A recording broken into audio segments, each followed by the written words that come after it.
Okay, we'll make a bit of a start. So, to people who haven't been on any of these before, I'm Ali Foster, and I'm the program director for Building Berkshire Together, which is the name for the hospital redevelopment program at the Royal Berks. And what we tend to do is I do a very quick, depending on what's happened. If something significant's happened, we spend a lot of time talking about that. But we just spend a quick update on what we've been doing over the last sort of few months, where we are in the program, and what our work is focusing on. So relatively quick skip through on that.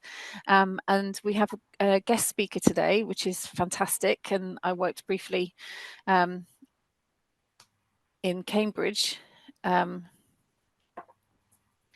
Something's gone wrong with the screen. Why is it going all funny? We can still hear and see you, Ali. Oh, can you? Okay. Okay, I think you're back now. I'm in the office. I wish I'd gone home now because it's a bit intermittent. But anyway, so yeah, Natalie is head of arts at Cambridge University Hospitals, and I'm really excited to be introducing her, but to be hearing more about some of the work that she's doing. I'm quite envious of the role that she has over there, and if we can learn a bit from that, we might, see if we can cheekily get one of those or something like it in our area. So we'll come on to Natalie in a short while. We won't do introductions. There's usually a lot of people on, so there's quite a few people on, but do use the chat. Sometimes people don't want to speak or speak up in a group or ask something, but they might want to ask on the chat. And the thing as well about Zoom is, unlike Teams, Zoom, you can ask specific questions that don't actually have to be to the group. You can ask them directly to an individual. So if you want to do that as well, that's okay too. So yeah, just to give people a broad update, we're on the new hospital program, and we submitted those 3 stages to the business case process, and the first is submitting a strategic case, which is the case for for the change. And as you all know, we've got quite a lot of aging estate and a lot of issues on our current site, meaning that it was relatively easy to make the strategic case for change and the requirement for a new hospital. That was submitted in December 2020. The idea of a new hospital the new hospital program is to, with all the new hospitals, is to try and do things through a program approach, which would deliver benefits of scale, doing things once. So, for example, doing standardized room designs, doing standardized room designs, or they want to use modern methods of construction. So it's building using a kit of parts for the standard rooms, building them in a factory and then bringing them on site and building them that way. So there's lots of benefits to that. Scheduling, so we can't all go out and buy all of these things and make demands of the market at the same time, because we'd block up the market. So it's making scheduling in the right way and supporting each other. So, for example, we have a network of program directors, and Lynn has got a network of communications people that we're all going through similar things and some different things. Some people have done elements of the program first and we can learn from them, and where you're going through something for the first time, you can always get some support. So we do see some benefits of it, but it's a big beast, and it does take a while to move things forward. And it was only in the last year, in May, when the Treasury actually agreed the funding allocation for the programme. So before that, for the previous couple of years, the new hospital programme was making the case for how much funding each trust would need, but as a programme, how much we would need. And since then, we've been mobilising a lot quicker and moving things forward. There was also a decision that in May that an additional 5 hospitals have come onto the programme. So they were the RAC hospitals, the reinforced aerated concrete hospitals, and they have to be prioritised. They have got the concrete has a time limit where they start to really crumble, and that's between 2030 and 35. So if those hospitals aren't built, new hospitals aren't built by then, they should really be decommissioned, one of them being Frimley, for example. So those are the things that why they have to be prioritised, which has meant that there's been a bit of shuffling around as to who goes when, and that kind of process. For us, what does that mean? Well, we have a few, so when Steve Barclay talked in the House of Commons about different schemes, he did signal that we just had to do some further work on surveys on our site to understand if it can take the new Hospital 2.0 on our current site. So Hospital 2.0 is your standardized designs, but it's also single rooms, for example. So we could have the same number of beds, but it would be a bigger hospital. And anyone who's been here knows that it's quite a constrained site, and we've got conservation areas nearby and residential areas.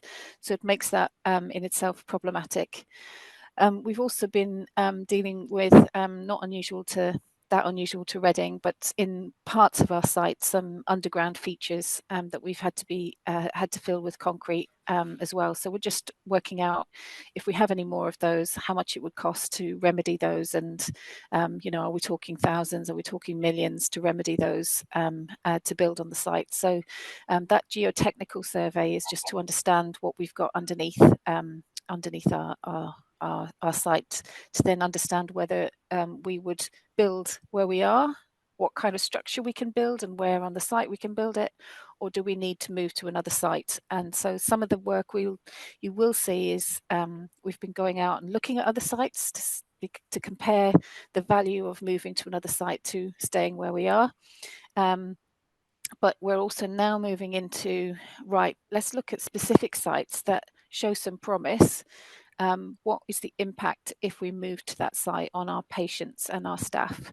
So we've got a site that we have been looking at in Shinfield, which is well publicised. We've talked about that in the council meetings. So if we were to move to Shinfield, what would that mean for people who need to come and work at the hospital? Currently, we've got 6,000 staff employed by the trust, so many thousands who come here every day. Where do they come from, and how would their travel be impacted, as an example, to that? What about the patients who come here? How do they get here? Is it mainly public transport, or is it using cars? And in either scenario, how does it affect their travel journey if we move to a specific place? So we're doing some analysis of that using some technology, but also some of the data we've got. But we'll also be going out and speaking to groups around what we think that might mean for them.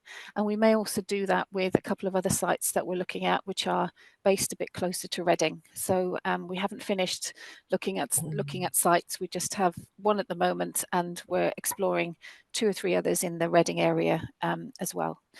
So that's the kind of broadly the work that we've been doing. So it's like I say, it's a big beast. The new hostel program are doing a process of scheduling, so it's difficult to schedule us because we need to wait on the geotechnical surveys to know what our scheme will look like.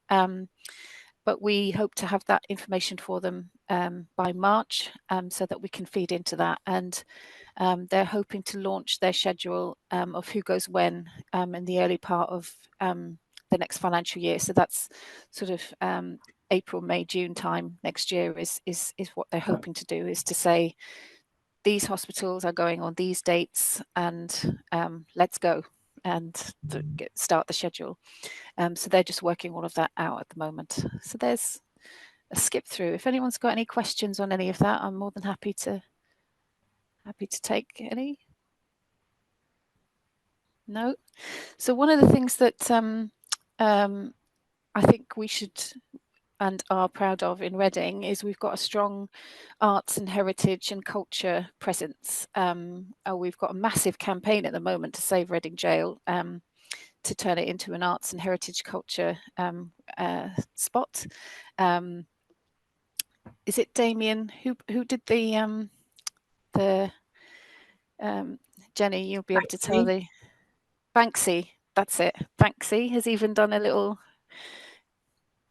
jail guy climbing up the wall, which he said he'd sell to help save it. So I think it's going through a sale process. But what struck me actually was, you know, there was a march, I think, and there's been a chain of people all the way around Reading holding hands, big, like, mile or so long. I don't know how long it was, but it was thousands of people who came out to save the jail, and it you know, they're the people. They won't be all of them. There's lots of people behind that as well. So that I think there's a really strong presence of people passionate about arts and heritage. We've got the festivals that we have here. Susie's director at some of those. I see Susie on the call as well. So there's lots of interest in that, and so we have an opportunity. Whilst we've got some standardized elements of the basics in the hospital, what are the opportunities that we might have to both use art to help get the best of design and what that kind of hospital needs to have within it, and the functions within it, and how do we engage people in that community asset? So how can we use that to help engage people, but also co-produce things with people? But also, how do we kind of put the stamp on it and make sure historically we represent what Reading, in particular, the hospital doesn't just serve Reading, but it is based currently in Reading. We've got grade 2 listed building in Reading, which has some beautiful aspects to it, a chapel and a library and just even the front part. So we absolutely are wedded to keeping that, and how do we bring the history that's embedded within that building into what we build as a new hospital. So we've got some challenges and we've got lots of interest, and I won't be the expert in this, and that's why I think bringing in people like yourself, Natalie, to say, just share some of the things that you've been doing and talk about how you've done things in your area. I think it might trigger some things for us and help us to think about those issues. So I'll hand over to you, Natalie. Amazing. Thank you, Ali. Gosh, it sounds like you've got loads of opportunities. Kind of, they are challenges, but on the other side, they're absolutely opportunities. And we have had a similar experience and are having a similar experience here in Cambridge. And I think that's what I'm here to talk about. But I'm also going to talk about arts in hospitals, maybe a bit more generally, and talk about the programme that we're running currently in our hospital trust. But I will focus a bit on our future hospitals as well, because I think that might be relevant. But and I will try my best to stick to 20 minutes. I think that's my brief. But Lynn, Ali, please send me a message if I'm going really over, because it would be really nice. I always love these calls because I think it's really about the conversation afterwards and things that I might say that might spark an interest, or you might feel really interested in and want to have a chat about it. So yeah, Lynn, am I host yet? I am. Yes, Brilliant. you are. Right, first bit, share my screen. Hopefully this will pop up for you. Maybe Ali or Lynn, give me a nod if you can see it. Hey. Perfect. Cool. Yeah. So yeah, thank you very much for inviting me to do this. It's really great to be here this evening. I am Natalie Ellis. I'm Head of Arts for Cambridge University Hospitals NHS Foundation Trust, which is the long name for our umbrella trust, which has in it Adam Brooks Hospital in Cambridge, which you might have heard of. It's a large acute teaching hospital based on the south side of the city. And we have Rosie Maternity Hospital as well for women and children. And we're building additional hospitals, and we have various other sites. So we're a hospital of about 12,000 staff now. We have grown quite a lot in recent years. And I lead CUH Arts, which is the Arts in Health programme, which serves all of the hospitals within our current portfolio, I guess. So yeah, important for me to say we're very much supported by our hospital charity.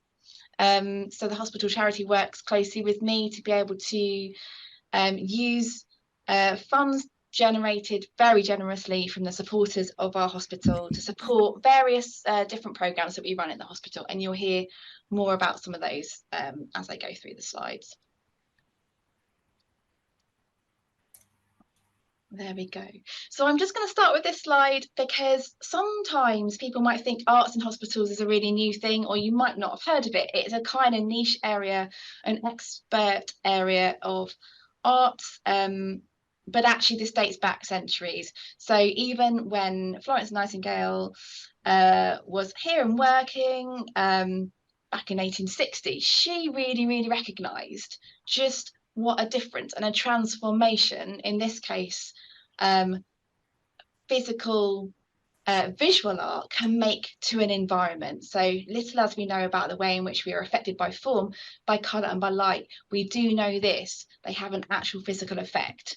So we know from centuries ago that there has been this connection between arts and health, and the way that we as humans react to the spaces, the environment, the world around us, and actually part and parcel of that is arts and culture. So these kind of worlds do very much come together and have come together for a while, and it's really interesting to look historically at how healthcare environments have evolved and developed to inhabit some of the kind of principles behind arts. And in our case, arts at Addenbrooke started decades ago with people who worked here donating artwork for the walls, because they could see that actually to create a warm, welcoming, homely, familiar environment for patients, it really helped to not just have really bare, stark walls and a very clinical environment. So some of this is the work that we do is really thinking about how we can help to design really caring environments for people to spend time in. And I'm not going to spend much time on this slide, but this slide is here just to say that there's a lot going on at a national and international level in recent years around really understanding the value and the impact that arts can have on the health and well-being of the nation. Some of this work happens within hospitals, a lot of it happens out in the community, in partnership with primary care, through lots of different kind of parts of the NHS, and just wider within society. So there has been some really good work to recognise what that is and how we can harness the power of arts within healthcare and the NHS. So if you're interested, I'm really happy to give you some links, but I think if you want to look at anything, it is the all-party parliamentary report that came out in 2017 about creative health, and it gives many examples of some really amazing work that happens across the country, and what that work leads to in kind of caring for our nation. So yeah, some kind of very good work which has pushed arts and health into the limelight more than ever before. People like the Arts Council are now expecting arts organisations and artists to think about how they work with individuals through healthcare and generally about arts and wellbeing. It is recognised. So just a bit on the programme that I lead. So we are Cambridge University Hospitals Arts.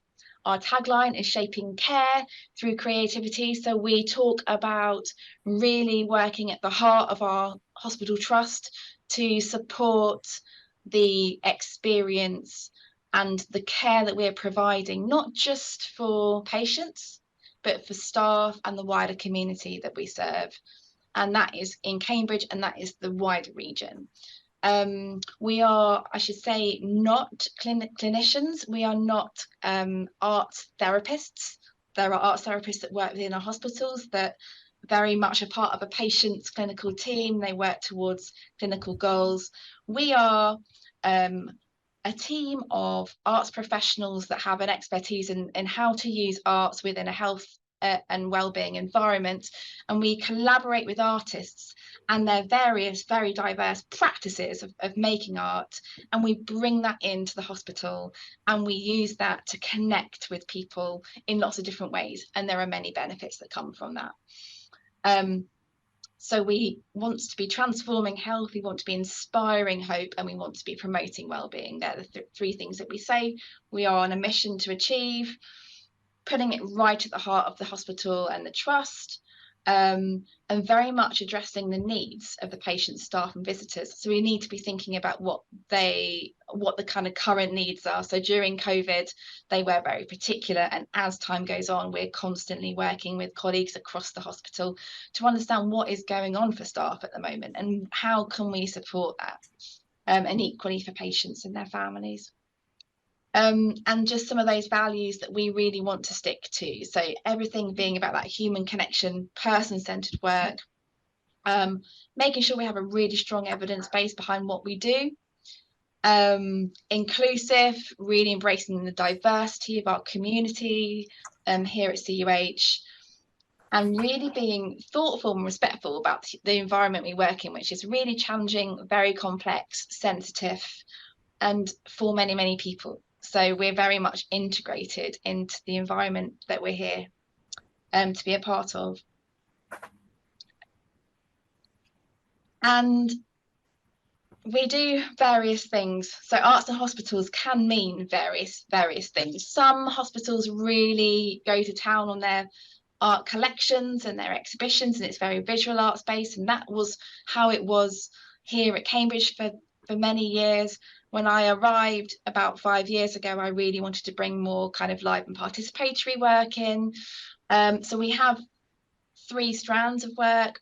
The live and participatory arts is really about inviting artists, practicing professional artists within our region and beyond, into our hospital to engage and spend time with patients and staff. That might be musicians, dancers, theatre makers. So yesterday we had a beautiful paediatric theatre tour of the Tiger and the Garden that spent time completely transforming some of our paediatric wards and turning them into theatres. Today we had a film crew in making a film based in our linen room, all about like kind of experiences of the teams underground in the hospital and really bringing out some of those stories. So we do lots of different things and lots of different types of art forms. So it is live and participatory. We want to make things happen that are maybe a bit more unexpected, and the benefits of that can be to really change the environment, change the mood, the ambiance of the space, help to relax people, distract people, encourage people to interact with us and remember what they love and what they're interested in. Lots of patients come into hospital and they have all of their decision-making powers taken away from them, and they can easily forget who they are in some respects. And we are really interested in reconnecting with that and talking to people on a human to human level. And we can do that really, really well through the arts, and we give people agency again with the time that they're spending with us. So we have work happening all the time that's live and participatory, but we also have a large art collection in our hospital that we maintain. We have a gallery space with exhibitions, and we partner with artists, other galleries and heritage spaces that come and help us to programme that with some really beautiful changing exhibitions. And we also commission artists to help us with bespoke environments, working to make spaces better and more interesting. And I'll show you an example in a minute. And the third of our strands is future hospitals, and that's what I'm going to talk a bit more about later. So we have a new cancer research hospital, which is part of the New Hospitals programme, and we were also building a new children's hospital for the East of England here on site, both very large regional hospitals, and we're really involved in those. So just a quick look at an example of something that is a commission into a patient environment.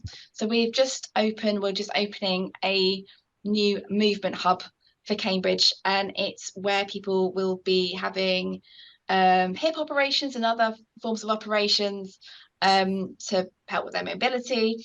And that is a new service, and we got asked to create some bespoke artwork for that space. At very short notice, I must add, but you can make anything happen. So we approached Lucy Goff, who is here pictured, and we gave her a brief. We wanted her to create some visuals that kind of brought some of the kind of natural world in that's just on our doorstep, and created a sense of movement as you walked through it. So this has just been installed into the public facing areas of the building. And actually, if we hadn't have done this, it would just be bare white walls with those kind of bumpers on that we're all very familiar with, and it wouldn't have had much personality.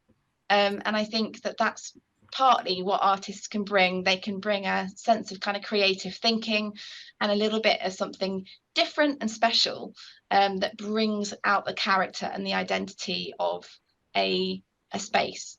And it's worked really well here, and we're really looking forward to seeing what patients think of it. And here's just a little bit to give you a sense of our live and participatory work in action. That's me in the middle. In my element, we're writing songs with patients in one of our wards, and we very much work in the moment, and it's amazing to experience this. And these three women, by the end of this session, had struck up such a rapport with each other. It was really lovely to see what you can do just through bringing people together through music. So yeah, this is some of the work that we do.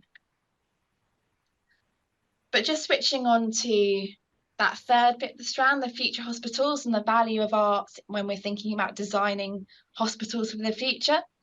The question, why bother? Like, why involve arts? Why integrate arts into any of these plans?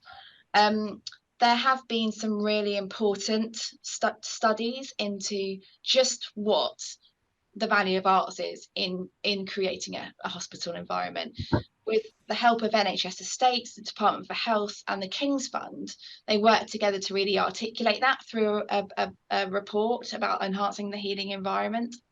And just some really key things for you to be thinking about, which is arts can really help people to find their way around buildings. We find this all the time. If we move artwork in our hospital, which we sometimes have to do because it might need repairing, or we just want to move it to a better site, we'll always get someone say, have you moved that picture? It's my favourite picture. I visit it every morning on the way into hospital, and I use it to find my way to where I'm going, because they're such complicated buildings. I'm sure yours is the same as ours. So wayfinding is an interesting kind of landmarks of art, can really help beyond the kind of NHS signage and the wayfinding that we have. It absolutely can completely change the way a space feels, and help to increase a sense of calm, especially in waiting spaces and clinical areas, which we spend a lot of time thinking about with the Estates teams. It can, if you engage staff in creating the spaces that they're going to be in for hours and hours and hours a day, many weeks, many years, it really helps the people, for people to feel ownership and involvement in where they are, and that helps with staff morale. It helps with retention, and it can really help with their well-being as well. And the final one is really important. It's a different way to approach patient involvement, and Ali mentioned co-production. That's something that we have been really, really involved with, and public engagement on these new hospitals from the very beginning, because we could see an opportunity to develop a slightly different approach to how to do co-production and how to involve people really authentically and meaningfully in the conversations about what our new hospitals needed to be. So I'll talk a bit more about that. So just to give us a little flavour of one of our projects, so Cambridge Children's Hospital, which is the project that Ali and I briefly worked on together, started its life a few years ago, and we are now at the stage where our outline business case is being signed off by the government, and we can crack on hopefully and start to finalise our designs. But arts was involved from the very beginning. We had an artist help a group of young people interview the design teams. So we wanted to make sure that whatever design team we commissioned and gave the procured and gave the job to design our hospital could absolutely interact with children and young people and families. It was just so important. So we did that through a kind of creative project.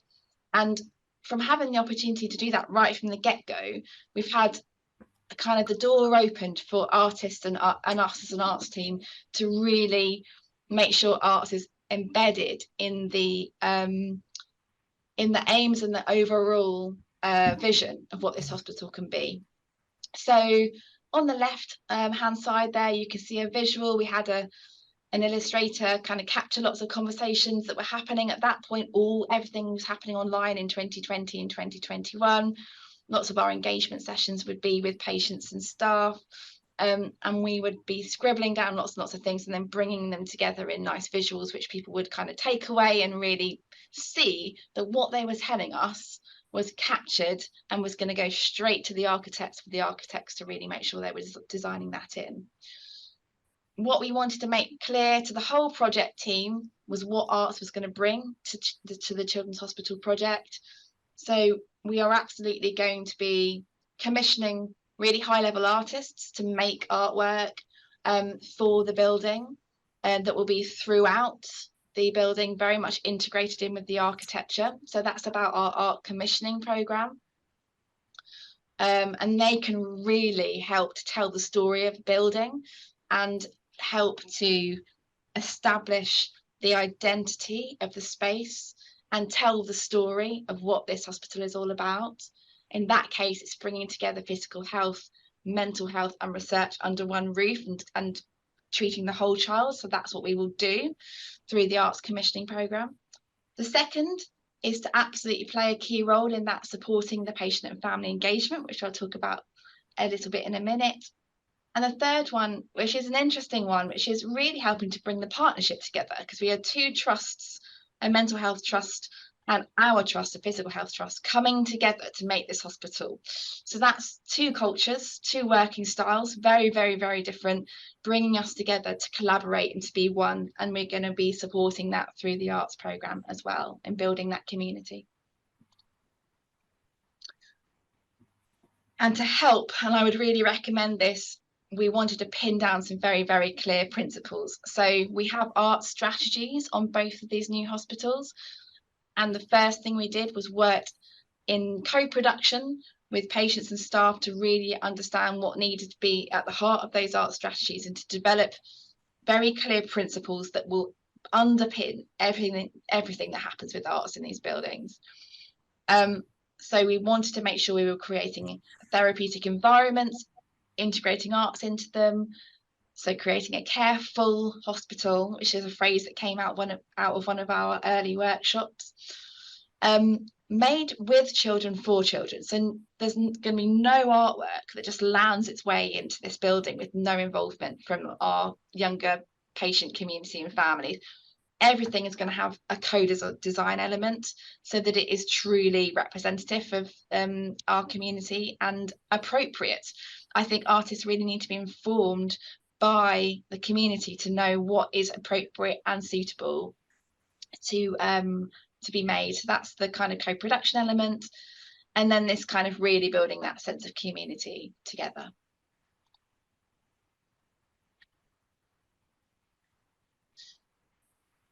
And just a quick bit on this phrase, creative engagement. So I talked about us wanting to develop a different way to do co-production.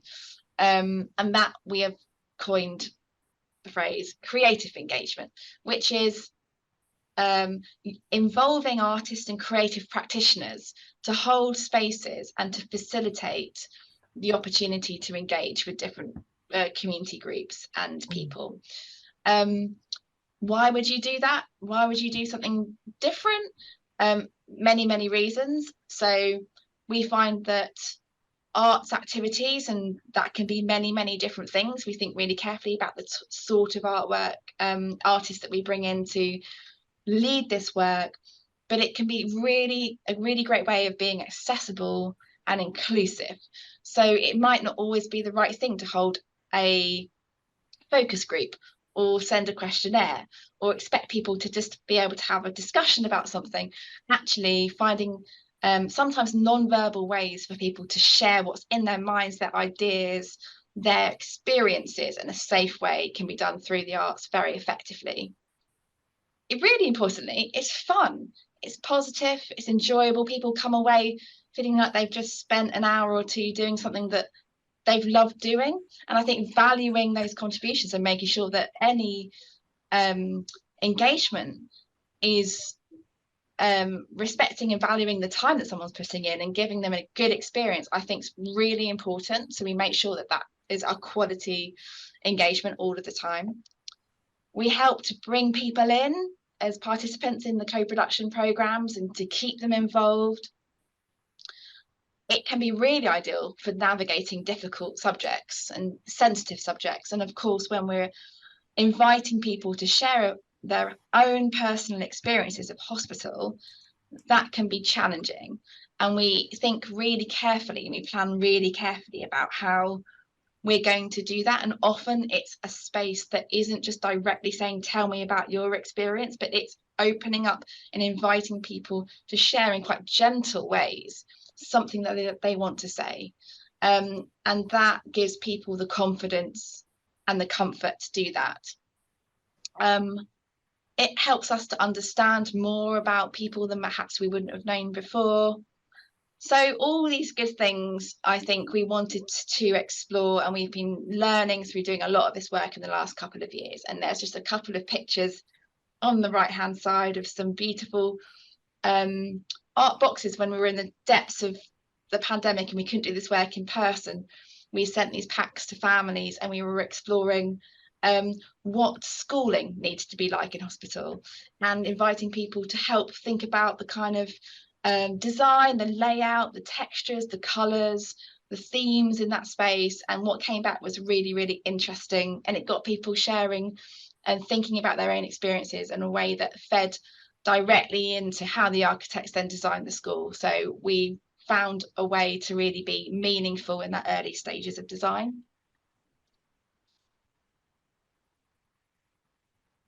And just some pictures. Hopefully these pictures will demonstrate maybe a range of work. So we don't just work in our hospital, we get out into the community. We've done a lot regionally. The picture of the beautiful sunflowers was at the Luton Carnival. So we had a big Luton Carnival float this year, spent lots of time with a college designing these costumes, but these costumes come from the discussion about mental health and particularly mental health for teenagers.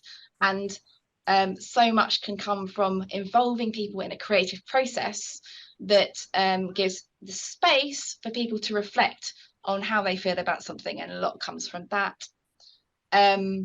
Yeah, the pictures on the right hand side, sorry, are from our cancer research hospital work, and we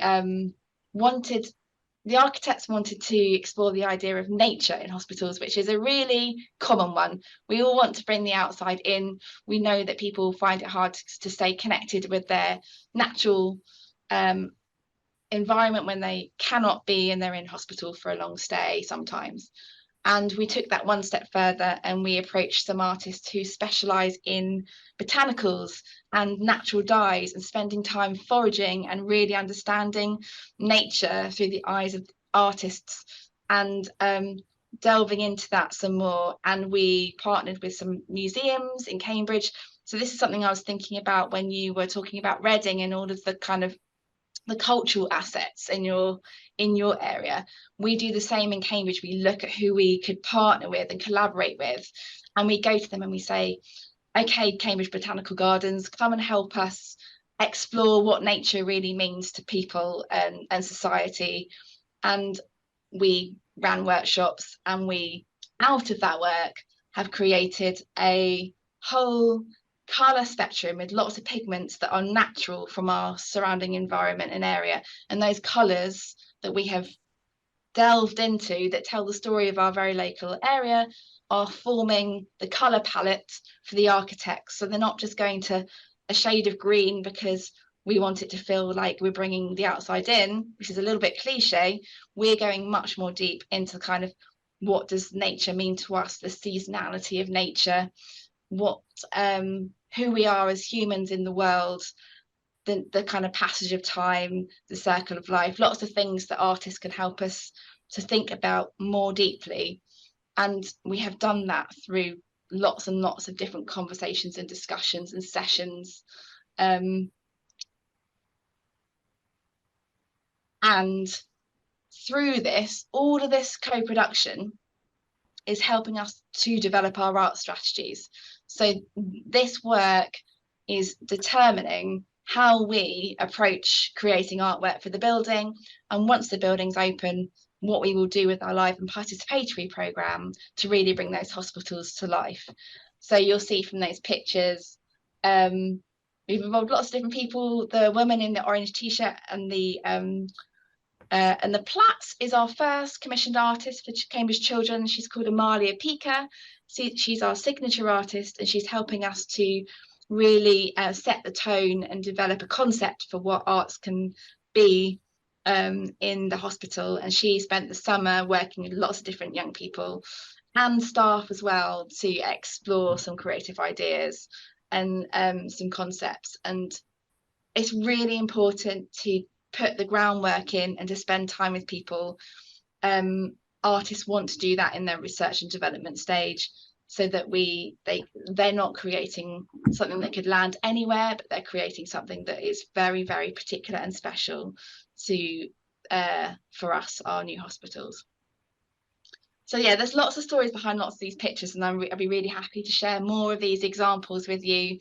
But I think I'm going to stop sharing because that was a lot. Wow. And welcome anyone to ask any questions. Yeah, that was really, really inspiring, and gives us food for thought. Actually, I've been texting Lynn saying, "Oh, we need to speak to the charity. We haven't spoken to the charity." So we've got a charity. Yeah. So yes, I'm going to open it up for any questions or comments. Susie? Oh, You're mute.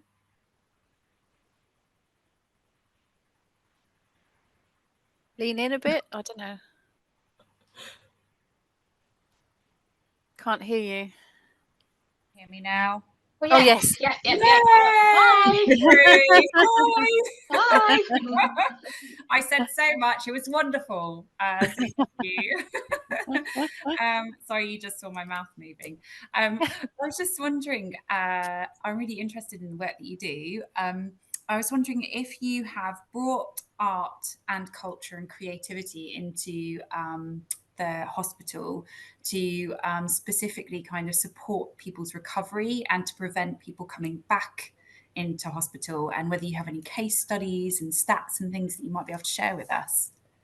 Yeah, so there are areas of the hospital that we work in, for example, stroke rehabilitation, which does fit that description. So where we can play a real role in the rehabilitation of that patient. And so an example of that is our Dance for Health programme. I'm really happy to send you some information on Dance for Health, which we built up over 10 years, led with a lead dance artist who works very, very closely with our allied health professionals, so the therapists, the physiotherapists, the occupational therapists, the speech and language therapists, and they work closely to be able to support someone's rehabilitative journey. The thing about really promoting good health and that kind of preventative thing, we do some of that. So part of what we can do is we often spend time with patients, and artists spend time with patients, going to the heart of who that person is and speaking to them about what their home life is like, what they love, what they used to do as a job, kind of getting to know who they are as people, and really helping to think about getting home again. Because a lot of people are repeat visitors into hospitals and come in, and it can be a very comfortable environment, but actually thinking about living well back home, signposting people who might experience our dance programme, signposting them to something that's happening in their local community, engaging people with the cultural life of the city and the area, things like that. So we partner a lot with arts organisations, and we really encourage them to share what it is that they do outside of the hospital, which helps. But I think there's a lot more we will be able to do in the future, working with the integrated health systems and our partners in primary care and in the community, to think about that kind of tapestry of arts in healthcare and in the community spaces, to join the dots a bit more, because we're very hospital based, but we want to be able to say, go to the Fitzwilliam Museum, they hold a dementia and reminiscence group every week, you might enjoy that, you know, that kind of thing. So that's kind of connecting with what you're, I think, saying. That's brilliant, thank you. There's a hand up from Jennifer. Jennifer. Hello, can you hear me? Yeah. Yes. Yeah, great. I just wondered whether you could talk a little bit more about your Dance for Health, because I used to work for ESOP, which is a Dance to Health program for falls prevention. So I was wondering whether you had any affiliation with them, or is it something separate that the hospital are doing? Yeah, if you could just tell me a little bit more about that, that'd be great. Yeah, so Dance for Health started, as I say, I think 2024 will be celebrating 10 years of the programme. It is a programme that we've grown here at Addenbrooke's. So it's not connected with ASOP, although ASOP are, I guess, sector colleagues, and they do similar practice in different ways.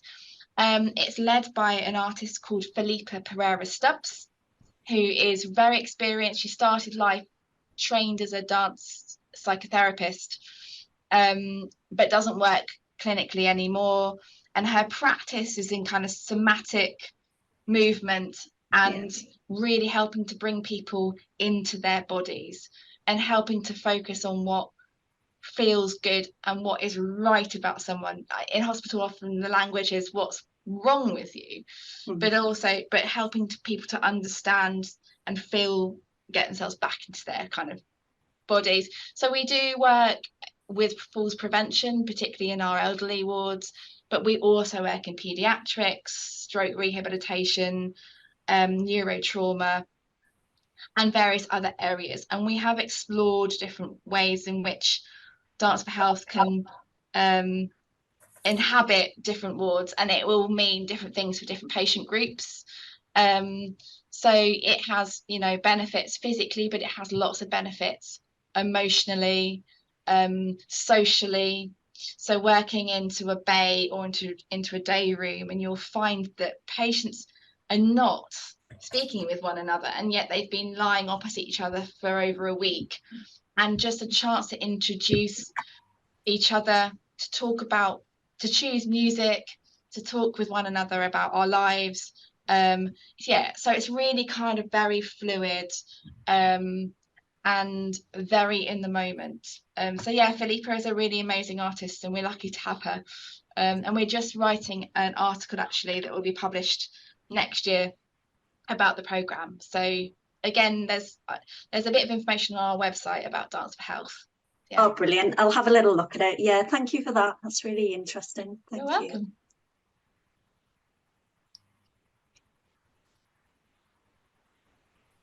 So I don't know if there's a comment in the chat from Karen, who's got some problems with her. So I don't know if the chat is just to me, but the problem, she's got problems with her microphone and that. She was talking about, please can you say, a PM from a GP surgery is interested in any top tips. I think PM is practice manager. Is interested in any top tips from using art in general practice, and whether you know of any good examples of this, what this is happening anywhere else. Our first set of art will be healthy living display from the local primary school. So any top tips?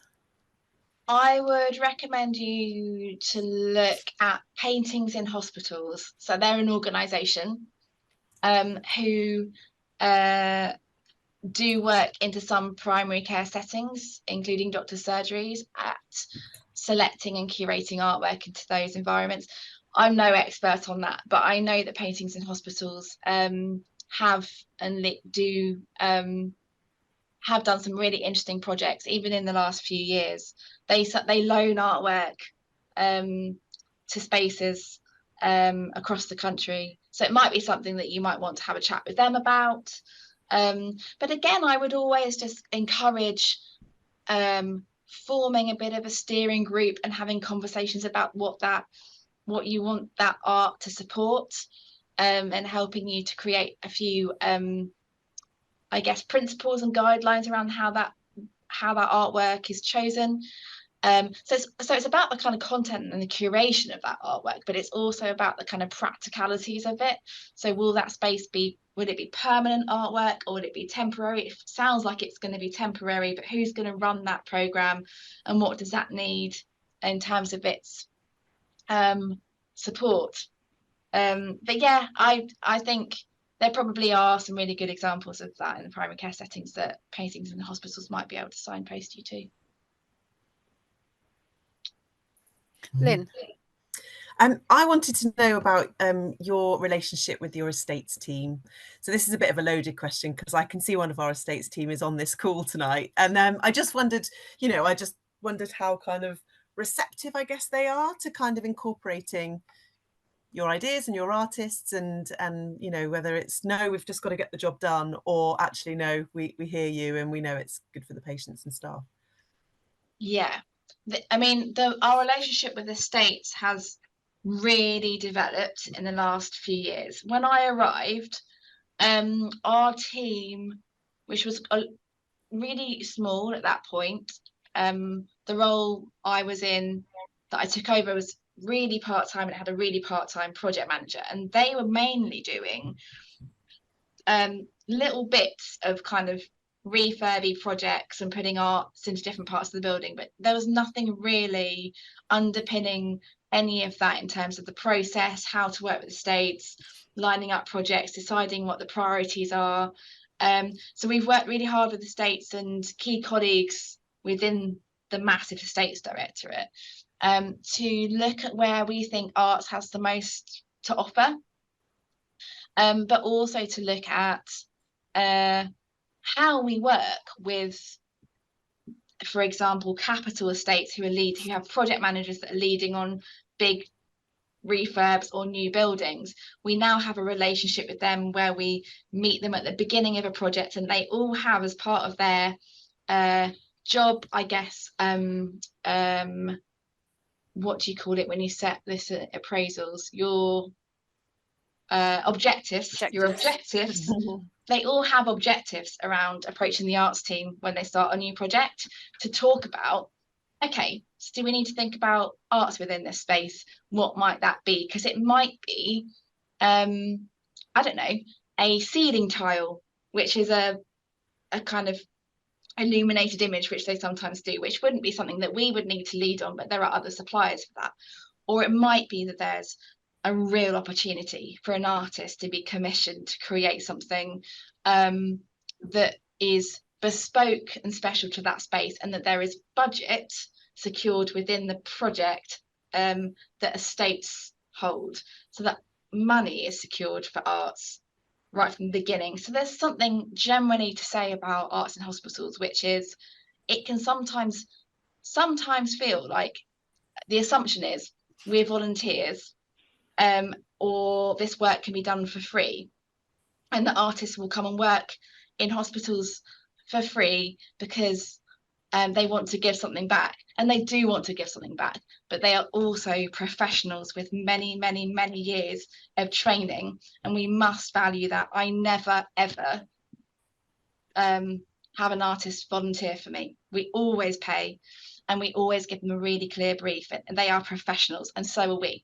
So we don't have that trouble now because we've really established ourselves. But I think something about the profession of arts is really important, and I have done a lot of making the case here in Cambridge, and I have a very supportive senior management team, an exec team who can see the value, which pays back many times the value, the amount of money they put in.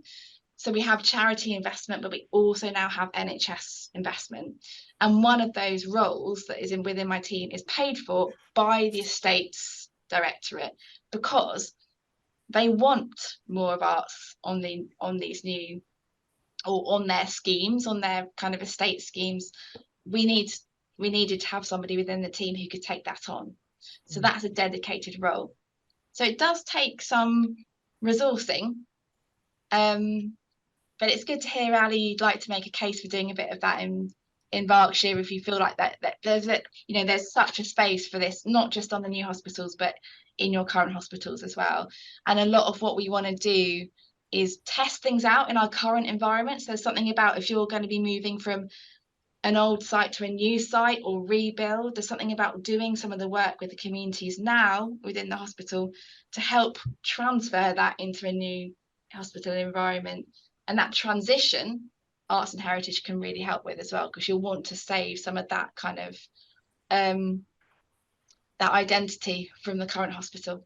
Sorry, I'm mentioning a few things there, but yeah, estates is absolutely key. We have to have strong relationships with the estates, and you have to find people that are enlightened or that you think might get it, and then gradually other people can start to see, oh, this has relevance with the interior design, or this has relevance with whatever part of the job that they do. Fantastic, thank you. Just to add on to that, just to say, Lynn, I'm really glad that you brought that issue up, because it's an issue everywhere, and you know, the artists in Reading are also affected by these kind of things. And I think what you said, Natalie, is really key. It's such an issue with artists at the moment. You know, we're not being paid properly. You know, the assumption, like you said, is we'll do it for free. We're going to volunteer, especially in that hospital setting. So I'm so glad that you've just raised that, because it's so important. Thank you for that. Yeah, and I think, so there's a few things to say. There is a network of hospital arts managers across the country.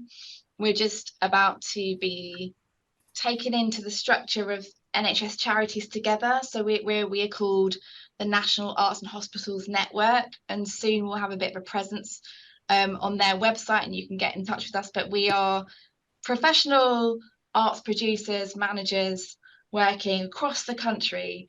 And it's a very non-competitive world, because we've all got our own localities and we share an awful lot. So what would be really great is if you were able to connect in with some of the hospitals near to you. So Frimley Park, Emma is the arts manager at Frimley Park, and you know, you can go and spend a bit of time with her and understand what they do. But also the kind of the importance of the profession is something that, you know, others are advocating for, looking after artists, supporting their well-being. So there's the Culture, Health and Wellbeing Alliance, CHWA for short, Culture, Health and Wellbeing Alliance. Check them out online, lots there. And that's not just hospital arts, but that's just generally arts and artists working in healthcare and wellbeing. Really important alliance that's a national resource. Great. We've just got, I think, one last. Is it okay to send the slides? Is that all right? Yeah. And what kind of data do you capture for all your projects? What measures of success do you need to report on for your funders?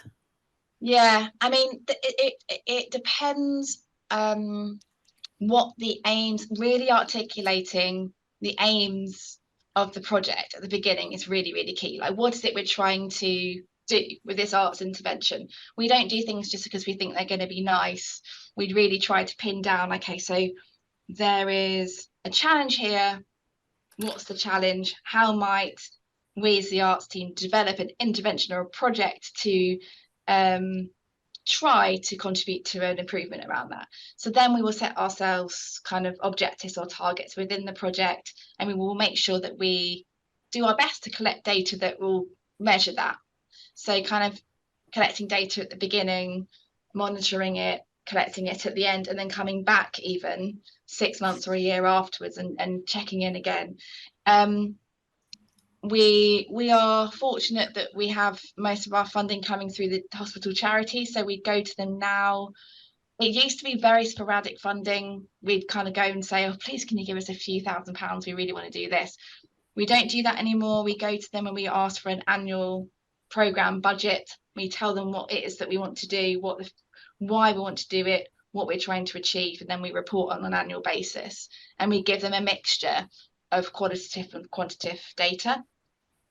Everyone thinks that we have to just focus on quantitative data in the NHS because that's how things are commissioned and that's what people speak about. They speak in data and numbers, and we do have to collect some of that, but actually what we find is most compelling are the stories, the case studies, the examples of the human experience. And, you know, going to a governors meeting, for example, and presenting one of those, or getting a slot in your management exec meeting and talking about something is really important. And everything that I do is connected in with the overall trust corporate strategy. So we have to be really speaking to what it is that the hospital wants to achieve to make us really valuable and an asset for the hospital trust. So we're not sort of an island somewhere that's doing something that doesn't really help some of the people in our hospital try with what they feel is a priority. So there's kind of smart planning and getting some of those directors to champion some of the areas of our programme, because it is what they're there to achieve, whether that's director of workforce, medical director, whatever. We have certain conversations going with a lot of them on different areas of our project. Okay. Okay, thank you. I know we've my my weird computer is the time has frozen on 20 to 7. I think it's just making 3 me want to minutes stay. past. It's 3 minutes past. Well, hopefully, you know, I think people are very interested. I've had some texts from people saying this is really inspiring, and you know, what can we do, and some ideas floating around already just from some of that discussion. So really grateful for you to be able to come and talk to us on that. And if anybody, you know, there might be some reflectors on in the group. If you've got any other questions or thoughts or ideas, then just email us or contact us. And yeah, I think this has definitely given us some food for thought. So thank you very much. Thank you. Pleasure. And, yeah. Thanks. And I'll let you all go and get your tea or whatever it is you're doing at this, and I'll go home. All right. Thanks a lot, everybody, and see you Thanks, soon. Natalie. Thanks, everyone. Thank you. Thanks. Good to see Bye. you all. Thanks a lot. Bye. Bye.